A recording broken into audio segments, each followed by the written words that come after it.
Howdy, howdy, let's get rowdy. Welcome to part 2 of what it's like to be on 24-hour Hell and Back Challenge.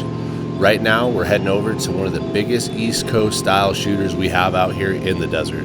Hey guys, get ready.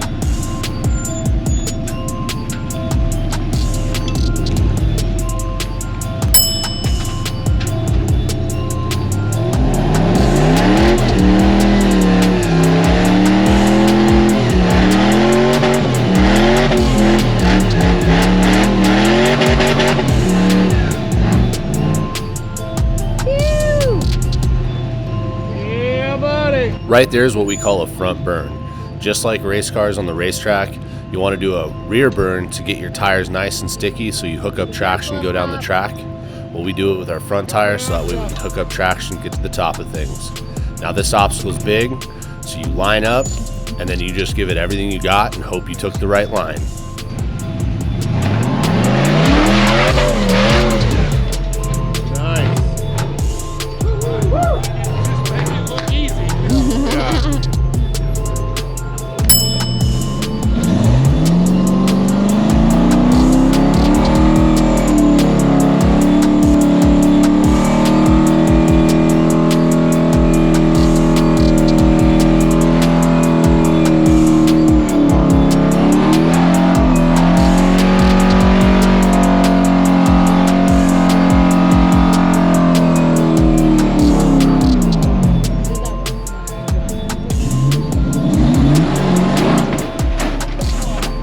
After taking a crack at it, Marvin wants to go ahead and try to crawl this line. This line's super hard to crawl just because of how straight up it is and there's not a whole lot of traction, but it's always good to give it a try. That's something Marvin's really good at, is making sure to feel it out before he sends. But I think it's time for him to go ahead and send it. Yeah, hard. Oh, fine, it's fine.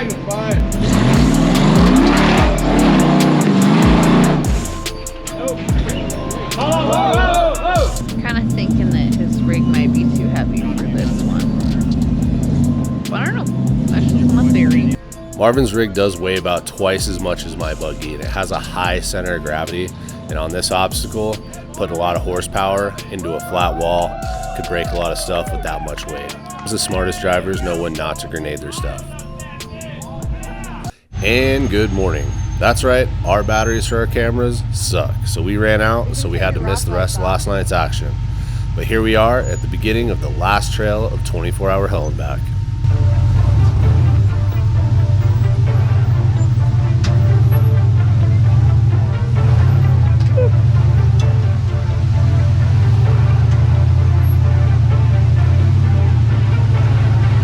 Here we are in the gatekeeper of the last trail. Starts off with kind of a pit / waterfall, and then once you get up that, which you kind of belly out, but the big thing is you really want to align yourself for the crack that's after the waterfall. So if you watch my front driver's side tire, I'm really putting it up on that wall, because if you don't, you're surely going to fall into this crack.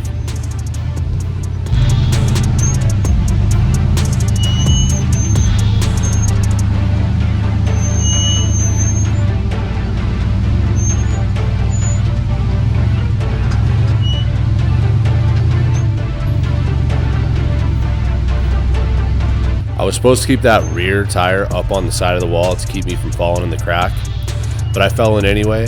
But with a rear steer, you can get yourself out of a lot of tricky spots that a drag axle can't.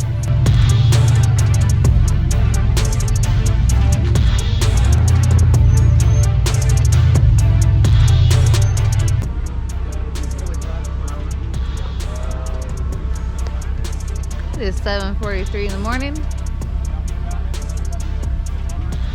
I'm sleepy.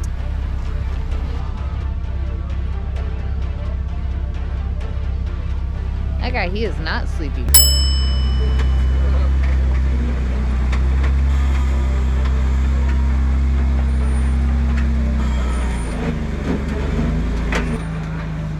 Just in case you guys aren't already following her, this is Holly with Mischief Maker TV.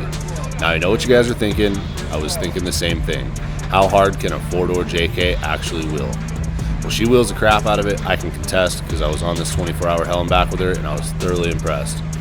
She knows this vehicle like the back of her hand. She's slow, methodical, and she knows exactly how it's going to react on things. That was so badass.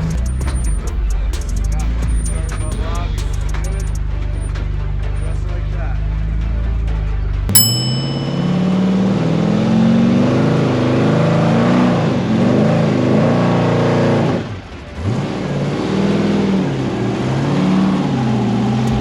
Just like that! Just like that! Keep coming! Keep coming!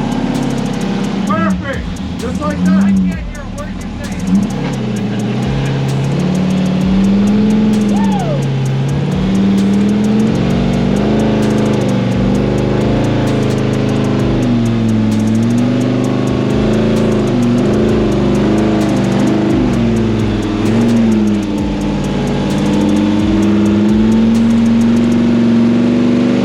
Now I know what you guys are thinking. Why does this thing sound like it's fully wrapped out, but it's barely moving? Well, Fly Off-Road built this buggy for the King of the Hammers, which is one of the hardest off-road races in the world.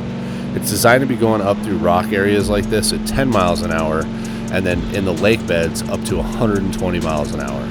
So for him to be coming through here on a technical trail trying to do it at the 1 to 3 mile an hour that we do is a defeat in itself. And when you're in technical spots like this with a high torque converter like that loads up and then just unleashes the wrath at a moment's notice, can really slide you off of obstacles and put you in places that you don't want to be. Just like his passenger rear fell into this crack, and now his driver's front is coming off there and it's wanting to roll over. My favorite part about 24-hour Hell and Back is it didn't matter how long we knew each other, where we were from, or what style of off-road we were into. We all shared the same passion for off-road and knew when to help each other out, and it felt like we knew each other forever.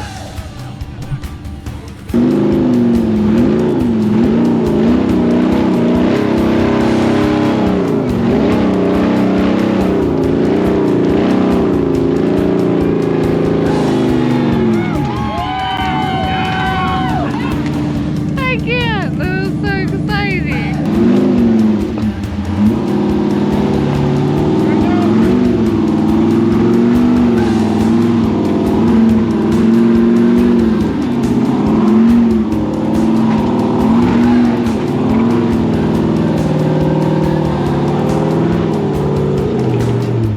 I found some trash. Somebody lost this somewhere. Sucks. It's probably holding something up. As me and Marvin tackled the second to last obstacle, I wanted to take the time to thank Marvin and everybody with the Flex Rocks and Rollovers channel. This 24-hour Hell and Back was way more challenging than I ever thought it could have been. I also wanted to thank all the drivers that participated. They were great representations of the sport in every aspect that they were a part of. I also wanted to thank the sponsors who contributed anything to making this happen. We also had 2 recovery guys that ran all these trails to make sure that we got through them safe and to make sure they got us off the trail if we had any problem. And all the camera guys for hiking up and down the trail to get some rad footage of us.